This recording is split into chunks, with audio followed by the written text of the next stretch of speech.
Afin d'envisager que les hydrates de méthane constituent une ressource énergétique du futur, il faut être en moyen de les détecter afin d'envisager une extraction. C'est pour cela que de nombreuses techniques ont été mises au point par la communauté scientifique. La première méthode est l'exploitation du comportement sismique des couches de réserve d'hydrates. La plupart des gisements marins d'hydrates de gaz impliquent la présence à la base de la couche d'hydrates de gaz dans les profils sismiques réflexion d'une anomalie appelée BSR, pour Bottom Simulating Reflector.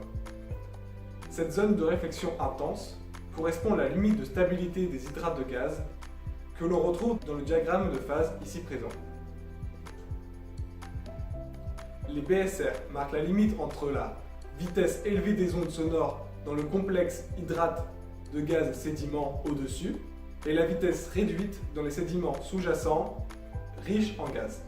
La seconde méthode est l'étude de la structure géologique et stratigraphique. Une accumulation d'hydrates est définie comme une zone localisée d'hydrates dans les sédiments associée à une structure géologique et une structure stratigraphique. On distingue ainsi trois types d'accumulation d'hydrates en fonction du mode de migration des fluides et de la concentration en hydrates au sein de la zone de stabilité. Les accumulations structurales sont généralement associées à des systèmes de failles, des volcans de boue ou des pockmarks, ou autres structures géologiques facilitant un transport rapide des fluides. Les hydrates sont localisés autour des failles actives ou des conduits des volcans de boue, et ces structures locales ne sont pas toujours associées à des BSR.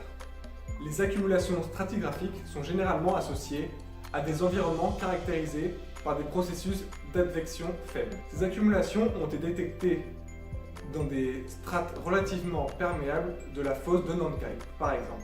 Les hydrates sont disséminés au sein de la zone de stabilité et sont généralement en faible concentration. Ces accumulations sont souvent caractérisées par l'existence de BSR en raison de leur large étendue dans le sédiment et la présence de gaz libre sur la zone de stabilité des hydrates. Dans les combinaisons d'accumulation structurale et stratigraphique, c'est-à-dire les deux en même temps, les hydrates de gaz sont présents dans des sédiments relativement perméables, mais le gaz migre rapidement le long des failles actives. Les hydrates de gaz se forment à proximité des failles et d'un conduit de volcan en boue actif, servant de conduit au gaz.